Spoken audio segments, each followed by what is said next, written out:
கிராமத்தின் ஓரத்தில் இருந்த அந்த குறுகிய தெருவில் இரவு 8 மணிக்குப் பிறகு பெரும்பாலும் யாரும் நடமாட மாட்டார்கள்.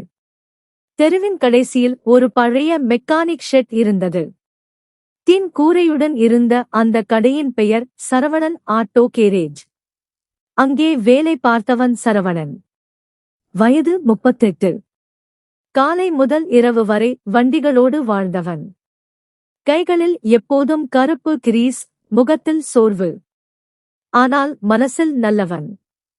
சரவணன் திருமணமாகாமல் வாழ்ந்தான். வீட்டில் வயதான அம்மா மட்டும். அவனுடைய வாழ்க்கை வேலை, சாப்பாடு, தூக்கம் என்ற அளவில்தான் இருந்தது. அவனுடைய வீட்டுக்கு பக்கத்தில் இருந்த பழைய மாடி வீட்டில் குடியேறினாள் லதா. 34 வயது. கணவனை இழந்து 2 வருடங்கள் ஆகிவிட்டது. ஒரு 6 வயது பெண் குழந்தையுடன் தனியாக வாழ வந்திருந்தாள். முதல் நாள் அவளைப் பார்த்தபோது சரவணன் எதுவும் பேசவில்லை. ஆனால் அவள் முகத்தில் இருந்த அமைதியான சோகம் அவன் மனதில் பதிந்தது. அடுத்த நாள் காலை லதா வீட்டின் முன் தண்ணீர் மோட்டார் வேலை செய்யவில்லை. அவள் பலமுறை சுவிட்சை ஆன் ஆஃப் செய்தாள். வேலை ஆகவில்லை. அந்த நேரம் சரவணன் ஷாப்புக்கு கிளம்பிக் கொண்டிருந்தான். என்னாச்சு என்று கேட்டான். மோட்டார் ஓடல. எனக்கு ஒன்னும் தெரியலையூட். சரவணன் உடனே உள்ளே சென்று பார்த்தான். 2 நிமிடத்தில் சரி செய்துவிட்டான். இப்ப ஓடும் யூட். லதா சிரித்தாள். நன்றி யூட். அந்த சிரிப்பை பார்த்தபோது சரவணனின் மனசில் ஏதோ மெதுவாகத் தொடங்கியது. அதன் பிறகு தினமும் அவர்கள் பேச ஆரம்பித்தார்கள். காலை அவள் வீட்டு வாசலில் கோலம் போடுவாள். சரவணன் வேலைக்கு கிளம்பும் போது காபி குடிச்சிட்டு போங்க என்று சொல்லுவாள். முதலில் தயங்கிய சரவணன் பின்னர் தினமும் அவள் கொடுக்கும் காபிக்காக காத்திருக்க ஆரம்பித்தான். ஒரு மாலை மழை பலமாக பெய்து கொண்டிருந்தது. சரவணன் ஷாப்பை மூடி வீடு திரும்பும் போது லதா வீட்டின் வெளியே நின்று கொண்டிருந்தாள். என்னாச்சு? குழந்தைக்கு காய்ச்சல். ஆட்டோ கிடைக்கல யூட். ஒரு வார்த்தையும் பேசாமல் சரவணன் தனது பழைய பைக்கை எடுத்தான். வாங்க யூட். அந்த இரவு மருத்துவமனை, மருந்து, குழந்தையை தூக்கிக் கொண்டு நடப்பது எல்லாமே சரவணன்தான் பார்த்து கொண்டான். வீட்டிற்கு திரும்பிய போது இரவு 2 மணி. குழந்தை தூங்கிய பின் லதா அமைதியாக அமர்ந்திருந்தாள்.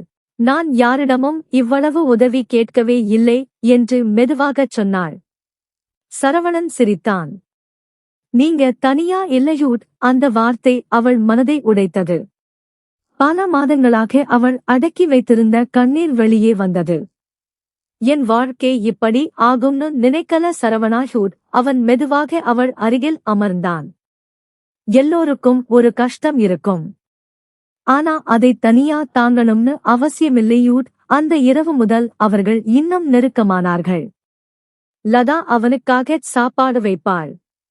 சரவணன் குழந்தையை பள்ளிக்கு அழைத்துச் செல்வான். கிராமம் பேச ஆரம்பித்தது.